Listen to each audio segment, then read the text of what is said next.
Olá, amigos. Eu sou o pastor Sidaco, da Igreja Batista em Barra de Imbuí, em Teresópolis. Mais uma vez, eu estou aqui para pensarmos juntos sobre e com a Palavra de Deus. E hoje, eu quero abrir a Bíblia no primeiro livro de Reis, no capítulo 19, apenas versos de 1 a 4, que diz assim: E Acabe se fez saber a Jezabel tudo quanto Elias, o profeta, havia feito, e como totalmente matara todos os profetas à espada.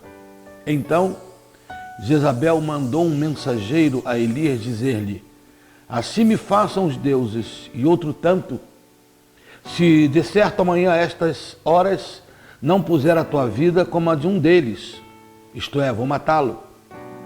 O que vendo Elias se levantou e para escapar com vida se foi e veio a Berseba, que é de Judá, e deixou ali o seu jovem servidor. E Elias se foi ao deserto caminho de um dia, e veio e se assentou debaixo de um zimbro, e pediu em seu ânimo a morte, e disse: Já basta, ó Senhor, toma agora a minha vida, pois não sou melhor do que os meus pais. Meus irmãos, aqui está um profeta pedindo a morte. Aqui está um homem de Deus desistindo da vida. E é lamentável quando isso acontece, entristece o nosso coração. Mas sabe, a gente tem que tentar penetrar no mundo dessas pessoas para a gente conseguir entender melhor o que faz alguém ficar tão desesperançado, o que faz alguém entrar em depressão, porque muitos não dão cabo da vida como Elias quis fazer, mas ficam bastante deprimidos durante muito tempo da vida. E alguns motivos que Elias tinha para a depressão são alguns motivos que temos hoje também. Por exemplo, Elias estava cansado após uma grande vitória. Uma grande vitória o trouxe cansaço. Ele tinha vencido os profetas de Baal, 450, mas o profeta de outros deuses, de outro Deus da mitologia, né? Mais 400, ele desbaratou esse exército inimigo todo. Depois saiu correndo atrás da carruagem do rei Acabe para alertar-lhe contra a chuva. Elias estava cansado, esgotado. E se existe uma coisa que pode trazer depressão, é o esgotamento. Um ser humano cansado, fisicamente, emocionalmente, espiritualmente, mentalmente, o que a gente chama hoje de estresse, pode levar à depressão. Esse cansaço de Elias, seu esgotamento, o levou a se fragilizar. Um homem forte, que tinha lutado contra um exército inimigo podemos chamar de um exército, de 450 e mais 400 soldados inimigos. A Bíblia Sagrada diz que ele foi forte e sozinho venceu essa batalha toda. A gente não sabe explicar, mas o poder de Deus lhe deu a vitória. Mas agora ele está deprimido, porque o cansaço lhe tirou as forças. Fragilizou-se. E hoje é a mesma coisa. O ser humano não mudou com o tempo. Hoje o cansaço nos fragiliza. Homens e mulheres fortes, que enfrentam situações difíceis, são capazes de, uma vez cansados e cansadas, estressados e deprimidos, sucumbir diante de coisas menores. Elias é um exemplo desse. Ele venceu 850 profetas inimigos, mas caiu com a ameaça de uma mulher chamada Jezabel. Uma única mulher conseguiu botar o profeta Elias para correr, para fugir e até desejar a morte. Por quê? Porque o cansaço fragilizou Elias. Quando a gente está bem, a gente enfrenta situações muito difíceis e as vence. Quando a gente está na força. Mas quando a gente está cansado, quando a gente está entrando em depressão ou está nela, coisas pequenas nos derrubam. E eu olho ainda que esse esgotamento impediu Elias de ver as coisas como elas realmente eram. Ele disse para Deus, na sua murmuração, na sua reclamação: eu estou sozinho, só eu fiquei como profeta do Senhor. Só que isso não era verdade. Lá no capítulo 19 que eu li, os versos 9 e 10 dizem ao contrário, que Deus depois reorganizou Elias e mostrou para ele que ainda haviam 7.000 que não tinham se dobrado a Baal, mas Elias não tinha condições de ver aquilo.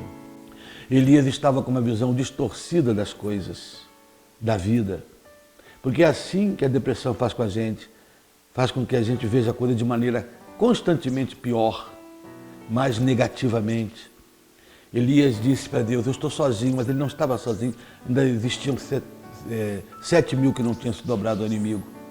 Mas quando você está em depressão, você não consegue ver a realidade como ela realmente é. Os problemas dobram de tamanho, as noites se tornam mais longas, as preocupações se avolumam quando a gente está nesse estado de alma, fruto de cansaço, de decepções, de frustrações, de estresses da vida. Mas o que mais me impressiona, eu disse para vocês agora, eu dei para vocês agora algumas características de um homem em depressão. Cansaço, e esse cansaço gera fragilidade e fraqueza, e essa fragilidade e fraqueza faz com que a gente veja o mundo sempre da maneira pior, sempre achando que as coisas estão piores do que realmente estão. 90% de alguns psicólogos e psiquiatras já disseram, das coisas que uma pessoa em depressão tem medo que vai acontecer, 90% delas não acontecem. São apenas fruto da imaginação, do agravamento das coisas por causa do estado de alma. Mas o que mais me impressiona aqui é como Deus tratou de Elias, como Deus agiu para restaurar esse homem. Primeiro, Deus o amou em silêncio, enquanto Elias gritava, enquanto Elias resmungava, enquanto Elias pedia a própria morte. Deus não disse nada. Deus apenas o chamou para um lugar e ali tratou dele. Sabia? Muitas vezes você está gritando, reclamando e você acha que Deus não está te ouvindo. Não. Às vezes Ele está te ouvindo no silêncio. Porque talvez se Ele começasse a se manifestar a você, você não estaria pronto para receber. Portanto, a primeira fase de um tratamento de Deus é o silêncio de Deus. Ele está em silêncio, mas está te amando. Está em silêncio, mas não está parado. Ele está te amando no silêncio, aguardando você desabafar, aguardando você ser sincero com Ele nas suas orações, como Elias foi. Seja sincero com Deus, Ele escuta. Você pode dizer as coisas piores que você imagina, Deus aguenta. Seja sincero como Elias, que chegou ao ponto de dizer, eu quero morrer. E Deus o amou em silêncio. Pode ser que esse momento você não esteja vendo nenhuma ação de Deus, mas Ele está agindo em silêncio, preparando você. Mas a segunda coisa maravilhosa que Deus fez, que me impressiona, é que Deus tratou também da parte física do esgotamento de Elias. A Bíblia diz que houve um momento, naquele estado de Elias, que Deus mandou que os animais viessem e trouxessem comida para ele, pão, comida, e depois mandou ele dormir. Come, Elias, e depois dorme. Naquele momento era o que Elias precisava. Não adiantava naquele momento chamar Elias para fazer jejum. Você imagina um homem que está muito tempo sem comer, ainda a gente o chama para fazer jejum, como se isso fosse naquele momento a solução. Jejum é uma coisa muito boa, mas existem horas que o homem precisa mesmo de alimento. Por isso Deus mandou ele comer. Depois Deus disse, agora dorme, Elias. Porque ele estava cansado de correr atrás da carruagem de Acabe, cansado de lutar contra o inimigo. Deus mandou ele comer, depois dormir. Ele acordou, Deus disse, ainda tem mais ali, come o restante. E depois restaurou. O que tem aqui de maravilhoso, irmãos e amigos queridos? É que Deus está preocupado com o seu estado físico. Deus está preocupado se você está descansando, se você tirar férias, se você sai com a sua família, se você dá uma voltinha, mesmo que seja numa praça perto, mesmo que seja para comer uma pipoca com a esposa, para ir ao futebol com um filho, uma filha, para brincar em casa. Sim, existem horas que o tratamento nosso, além de a oração ser tão dispensável, o jejum tão fundamental, mas existem horas que o tratamento é material, físico, é cuidar do corpo, é cuidar da família, é cuidar das coisas. Deus falou para Elias, antes de qualquer coisa, Elias, come e dorme. Imagina um homem sem dormir, Deus mandar fazer vigília a noite inteira. Imagina um homem faminto, Deus mandar fazer jejum. Deus sabia que naquele momento o essencial para Elias eram outras coisas. Portanto, para você que às vezes trabalha muito, está estressado ou estressada, talvez a solução não seja mais trabalho, mas seja férias, descanso. Deus estará contigo lá. Então Deus planejou um descanso para Elias e entregou esse descanso. E depois, quando Elias foi amado em silêncio, quando Elias teve restauradas suas forças físicas, restauradas porque Deus o alimentou e o fez descansar, então a terceira parte, Elias está pronto agora, descansado, alimentado, amado.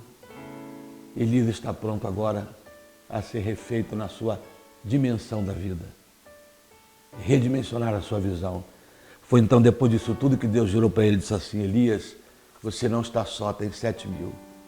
Vai chegar um momento que Deus vai te mostrar a realidade. Talvez nesse momento ele esteja em silêncio, mas quem sabe você também precisa fazer algo. Quem sabe você precisa de umas férias, de um descanso.